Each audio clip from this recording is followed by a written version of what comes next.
Welcome to ஐடாமேக்ஸ். இன்றைக்கி 10th standard chapter 2 numbers and சீக்வன்சஸில் சீக்வன்சஸ் பேஸ் பண்ண எக்ஸாம்பிள் 2.21 பார்க்கலாம். The general term of a sequence is defined as an equal to n வந்து ஆடாக இருக்கும்போது n into n plus 3 ஆகும், n வந்து ஈவனாக இருக்கும்போது n ஸ்கொயர் ப்ளஸ் 1 அப்படிங்கிறது அவங்க கொடுத்துருக்காங்க. இதில் அடுத்தது கேட்டிருக்க கேள்வி என்னென்னா, find the 11th and 18th term.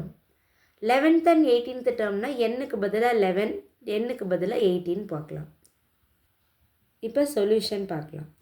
To find அங்கே நம்ம வேர்ட்ஸாக கொடுத்துருந்தது 11th and 18th term, A11 and A18 கண்டுபிடிக்க போகிறோம். First A11. இந்த கொடுத்துருக்க 11 அப்படிங்கிறது உங்களுக்கு ஆட், 11 இஸ் ஆட்.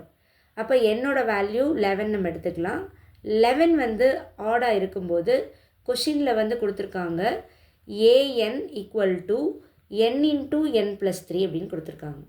அப்போ நம்ம இந்த இடத்துல என்னுக்கு பதிலாக 11, அப்போ A11 equal to 11 into 11 plus 3, n into அவங்க கொடுத்துருக்க டேர்ம் வந்து an equal to n into n plus 3, instead of n 11ன்னு போடலாம். அப்போ A11 equal to 11 into 11 plus 3,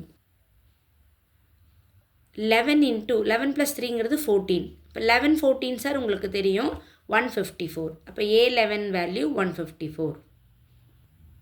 next நம்ம A18 பார்க்கலாம். 18ங்கிறது ஈவன்.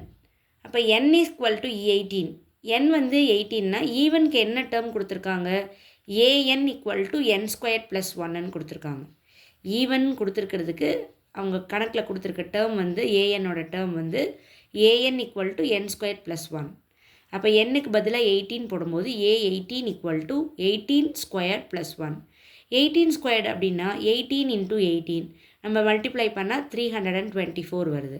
இப்போ 324 plus 1 325. A18 equal to 325. Thank you children.